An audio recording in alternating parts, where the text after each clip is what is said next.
텔레그램은 소셜 네트워크 서비스이고 세계적으로 사용자가 상당합니다. 텔레그램은 강력한 보안성을 핑계로 성착취 네트워크 창구로 활용된다거나 테러리스트들에게 이용된다는 우려가 있어 애플 앱스토어에서 삭제된 적도 있다고 합니다.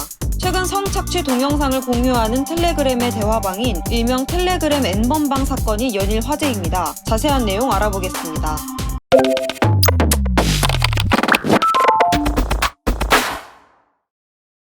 이 사건은 핵심 인물인 일명 박사로 불리는 조 씨가 SNS와 채팅 어플 등에 스폰 알바 모집 등의 글을 올려 아르바이트 자리를 미끼로 유인하였고 미성년자 등 74명의 여성을 협박해 성착취물을 제작하고 텔레그램의 비밀방을 개설하여 유포한 사건으로 N번방 사건이라고 칭해지고 있습니다. 피해자 74명 중 16명은 미성년자로 밝혀지면서 더욱 큰 충격을 주고 있습니다. 더욱 충격적인 것은 이 박사방의 불법 영상을 보기 위해 많게는 1만 명이 참여하였다고 합니다. 조 씨는 2018년 12월부터 올해 3월까지 유포해왔습니다. 그동안 이 N번방 사건의 관련자 60여 명을 검거하였지만 핵심 인물인 박사를 붙잡지 못하고 있었는데요. 조 씨는 수사기관이 추적하지 못하도록 수십에서 수백만 원에 이르는 단체 대화방의 입장료를 비트코인 등 암호화폐로 받아 수억 원의 수익을 얻었다고 합니다.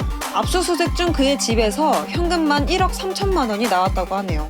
경찰이 6개월 동안 압수수색과 CCTV 분석 그리고 국제공조 수사와 이들이 경찰 추적을 피하기 위해 사용한 가상화폐 추적 등을 통해 조 씨가 박사 추정 인물로 검거되었습니다. 조 씨는 처음에 박사의 범행에 가담한 사실은 있으나 박사는 아니다라며 사실을 부인하면서 자해소동까지 일으켰다고 전해졌습니다. 하지만 현재는 자신이 박사가 맞다며 범행 사실을 모두 인정한 것으로 알려졌습니다. 그리고 범행에 가담한 공범 13명을 검거했고 이 중 4명은 구속되었다고 합니다. 조 씨와 공범에게 적용되는 혐의는 아동 음란물 제작, 강제추행, 협박, 강요, 사기, 개인정보 제공, 성폭력처벌특례법 위반 혐의로 모두 7개에 달한다고 밝혀졌습니다. 이 사건에 대한 여론의 반응입니다.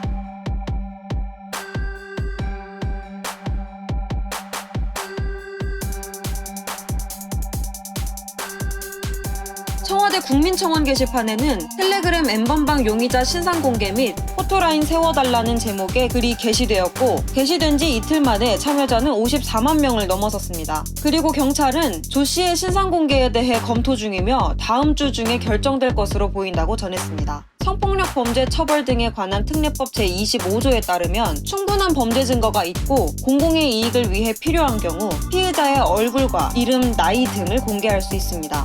조 씨는 박사방에 적극적으로 동조하는 회원을 직원이라고 부르면서 자금 세탁과 성착취물 유포, 대화방 운영 등의 임무를 맡긴 것으로 조사되었습니다. 인터넷 커뮤니티에 아르바이트 구인 글을 올려 사회복무 요원을 포섭하였고 이들을 통해 피해자나 유료 회원의 신상 정보를 캐내고 협박과 광유의 수단으로 삼았다고 전해졌습니다. 또 피해 여성 중 한 명을 협박하여 자신의 범죄에 가담하게 한 것으로 파악되었다고 합니다.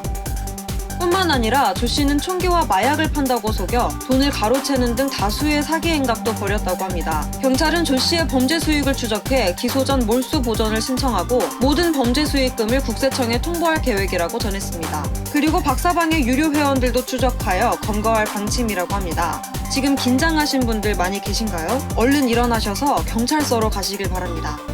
오늘의 소식 여기까지입니다. 시청해주셔서 감사합니다. See you!